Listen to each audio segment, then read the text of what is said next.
viewers, the results of the ACL2 2025 round of 16 drawing, Persib Bandung will face Ratchaburi FC from Thailand. Is this the hope of Boboto? Boboto Persib bahagia, pemain asing Persija resmi dihukum Komdis PSSI gara-gara hina wasit. Apakah dilarang bertanding seumur hidup? Pemirsa, manajemen Persib Bandung resmi datangkan Christos Mouzakitis sebagai pengganti William Marsilio. Jadi harapan Boboto? In every roar, we rise as one. Garuda is more than a team. It's a nation. Join the roar.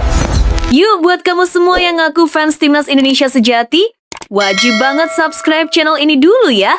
Terima kasih guys. Wow, keren banget. Persib Bandung ditempatkan di pot 1 untuk drawing AFC Champions League 2 2025-26 berkat status juara grup G. Jadi Maung Bandung udah berhasil jadi yang terbaik di grup G setelah ngumpulin 13 poin dari 6 pertandingan. Di fase grup, Persib berhasil menjuarai grup di atas tim-tim kuat kayak Bangkok United Thailand, Lion City Sailors Singapura, dan Selangor FC Malaysia. Dan yang lebih seru lagi, undian fase gugur bakal digelar di AFC House Kuala Lumpur pada Selasa 30/12/2025. Jadi tinggal beberapa hari lagi nih buat tahu siapa yang bakal dihadapi Persib di babak selanjutnya. Buat yang penasaran gimana sih mekanisme undian, AFC menjelaskan kalau undian bakal dibagi menjadi 2 pot per wilayah. Pot 1 itu untuk juara grup, sementara pot 2 untuk runner-up. Jadi karena Persib juara grup G, mereka bakal ada di pot 1 bareng MacArthur FC Australia, Gamba Osaka Jepang, dan Tampines Rovers Singapura. AFC juga menegaskan kalau tim dari grup yang sama nggak bakal ketemu di undian. Jadi Persib nggak bakal menghadapi Bangkok United lagi di fase gugur. Tim-tim dari grup lain yang bisa jadi lawan Persib di fase gugur nanti adalah CAHN Vietnam, Ratchaburi Thailand, atau Pohang Steelers Korea Selatan. 2 leg pertandingan 16 besar bakal digelar pada 11-12 Februari dan 18-19 Februari 2026. Jadi bakal ada banyak pertandingan seru yang harus ditunggu-tunggu. Dan siapa yang nggak pengen lihat laga impian Persib versus Al Nassr? Pertandingan ini cuma bisa terjadi kalau kedua tim sukses lolos ke final AFC Champions League 2 yang bakal digelar pada 16 Mei 2026. Bisa jadi epic banget kan? Berikut nih pembagian pot undian 16 besar AFC Champions League 2. Wilayah Barat. Pot 1, Al-Wasl FC UAE, Al-Ahli SC QTA, Al-Husin SC JODR, Al-Nassr Club KSA. Pot 2, Esteglal FC IRN, Arkadak FC TKM, Fulat Mubarakeh Sepahan SC IRN, dan Al-Zaura SC IRQ. Wilayah Timur. Pot 1, MacArthur FC AUS, Gamba Osaka FC JPN, Persib Bandung FC IDN, dan Tampines Rovers FC SGP. Pot 2, Kong An Hanoi FC VIE, Ratchaburi FC TH, Bangkok United FC TH, dan Pohang FC KOR. Sekarang tinggal menunggu undian, siapa tahu bakal ada kejutan seru yang bikin kita makin semangat nonton Persib. Gimana menurut kalian? Siapa sih yang paling pengen ketemu Persib di fase gugur nanti? Hahaha, karma memang nggak main-main ya. Lagi-lagi Persija Jakarta kena musibah. Kali ini, pemain asing andalannya, Rio Matsumura, resmi didiskualifikasi saat lawan Persib Bandung. Semua ini gara-gara nggak ditolong sama Papa Ferry Paulus. Para boboto Persib pada auto seneng banget dengarnya. Siapa sih yang kena sanksi? Cari tahu jawabannya di sini. Pemain Persija, Rio Matsumura, lagi jadi sorotan nih setelah kena hukuman berat dari Komite Disiplin PSSI. Winger asal Jepang itu dijatuhi sanksi nggak boleh main selama 4 pertandingan berturut-turut di Super League 2025-2026. Selain itu, Rio juga wajib bayar denda 50 juta rupiah sebagai bagian dari hukumannya. Semua ini berawal dari aksi nggak sportif yang dia tunjukkan saat Persija kalah 0-1 dari Semen Padang di pekan ke-15 Super League 2025-2026. Rio dilihat ngelakuin gerakan negatif ke arah wasit Stephen Yubelpoli. Beberapa orang bilang itu gerakan tuduhan kalau wasit udah dibayar buat ngebantu lawan Persija. Keputusan kontroversial itu terjadi di Stadion H. Agus Salim, Padang, Sumatera Barat pada Senin 22 Desember 2025. Dalam laga itu, Persija cuma bisa bertahan dengan 9 pemain karena Vigo Dennis dan Fabio Calonego kena kartu merah. Rio yang baru masuk di menit ke-89 kelihatan banget kecewa sama keputusan-keputusan wasit yang dia rasa nggak adil. Dalam keadaan emosi, Rio ngeluarin gestur yang akhirnya diprotes sama temannya, Thales Lira, yang berusaha ngehentikan dia.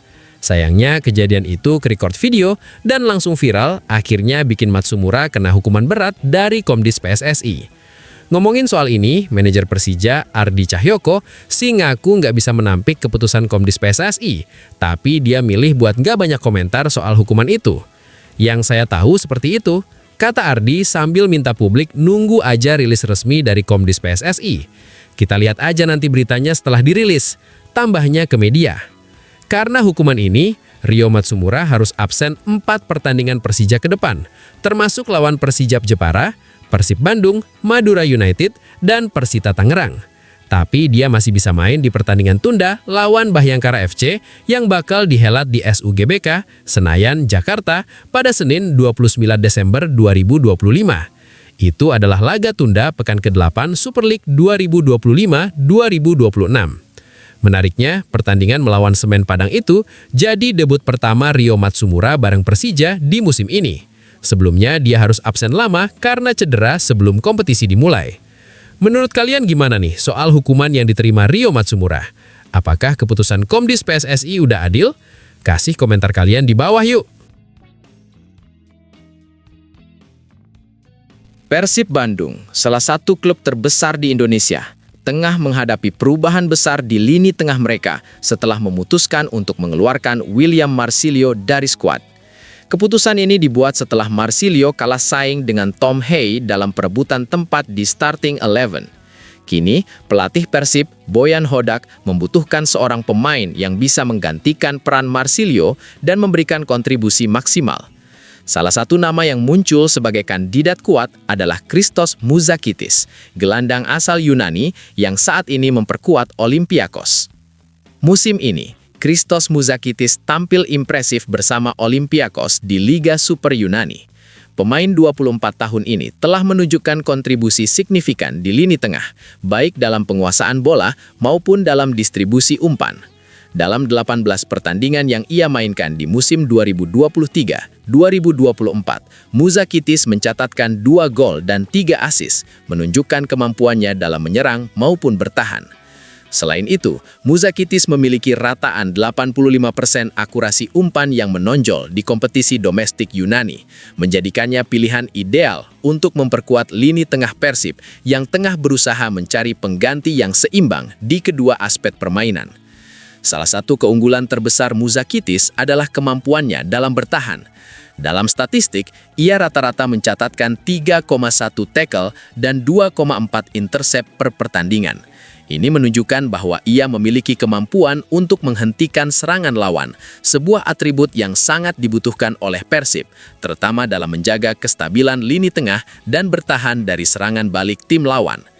Dengan kemampuan bertahan yang solid ini, Mouzakitis bisa menjadi pemain yang sangat berharga dalam mendukung pertahanan Persib, serta membantu transisi dari bertahan ke menyerang dengan cepat.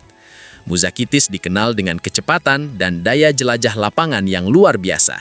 Dalam statistik jarak tempuh per pertandingan, ia tercatat rata-rata berlari 10,5 km per pertandingan, jauh lebih tinggi dibandingkan dengan rata-rata gelandang di Liga Super Yunani. Hal ini mencerminkan dedikasinya dalam memberikan energi ekstra di lapangan, serta kemampuannya untuk bertahan maupun menyerang dengan konsisten sepanjang pertandingan. Kecepatan Mouzakitis dalam transisi serangan juga akan sangat membantu Persib untuk memanfaatkan momen-momen serangan balik dengan lebih efektif. Mouzakitis juga memiliki kemampuan menciptakan peluang bagi rekan setimnya. Dengan catatan rataan 1,8 key pass per pertandingan, ia terbukti mampu memberikan umpan-umpan cerdas yang mengarah langsung ke peluang gol. Ini sangat penting bagi Persib yang kini membutuhkan pemain dengan visi permainan yang baik untuk menggantikan William Marsilio yang kurang terlihat dalam hal menciptakan peluang bagi lini serang. Kombinasi kemampuan bertahan, kreativitas, dan kecepatan Mouzakitis sangat cocok dengan filosofi permainan Boyan Hodak yang mengutamakan keseimbangan antara bertahan dan menyerang dengan cepat. Meski berusia muda, Mouzakitis memiliki pengalaman bermain di level tertinggi Eropa, khususnya di Liga Eropa bersama Olympiakos. Pengalamannya ini akan sangat berharga bagi Persib, mengingat ia sudah terbiasa bermain melawan tim-tim besar di Eropa, sehingga dapat menghadapi tekanan dan atmosfer pertandingan dengan lebih tenang. Muzakitis juga memiliki mentalitas juara, terbukti dengan pencapaiannya di Liga Yunani bersama Olympiakos yang beberapa kali berhasil meraih gelar. Pengalamannya ini dapat membawa energi positif ke dalam skuad Persib, terutama dalam menghadapi kompetisi domestik yang ketat. Dengan keluarnya William Marsilio dari skuad, Persib membutuhkan gelandang yang bisa mengisi peran tersebut. Muzakitis memiliki segala kualitas yang dibutuhkan, baik dalam bertahan, menyerang, maupun menciptakan peluang. Dia memiliki tipe permainan yang lebih lengkap dan dapat memberikan keseimbangan yang lebih baik di lini tengah Persib dibandingkan Marsilio yang gagal bersaing dengan Tom Haye. Kehadiran Muzakitis akan memberikan opsi lebih banyak bagi Boyan Hodak untuk mengatur strategi, baik dalam formasi 4-3-3 atau 2-3-1 yang menjadi andalan Persib. Dengan kualitas yang dimilikinya, Muzakitis juga bisa menjadi pemimpin di lini tengah, membawa stabilitas dan kreativitas yang dibutuhkan oleh tim. Dengan kualitas yang sudah terbukti di Liga Yunani, kemampuan bertahan dan menyerang yang solid, serta pengalaman internasional yang dimilikinya, Christos Muzakitis menjadi pilihan ideal bagi Persib Bandung untuk menggantikan peran William Marsilio. Statistiknya yang impresif musim ini, ditambah dengan gaya permainan yang serba bisa, menjadikannya kandidat yang sempurna untuk membawa Persib kembali ke jalur kemenangan dan membantu Boyan Hodak dalam mencapai target tim. Dengan mendatangkan Muzakitis, Persib Bandung bisa memastikan lini tengah mereka menjadi lebih kuat dan kompetitif, sekaligus memperbaiki kelemahan yang ada setelah kepergian Marsilio. Kini, saatnya bagi manajemen Persib untuk segera merealisasikan transfer ini demi kebahagiaan dan keberhasilan tim di masa depan.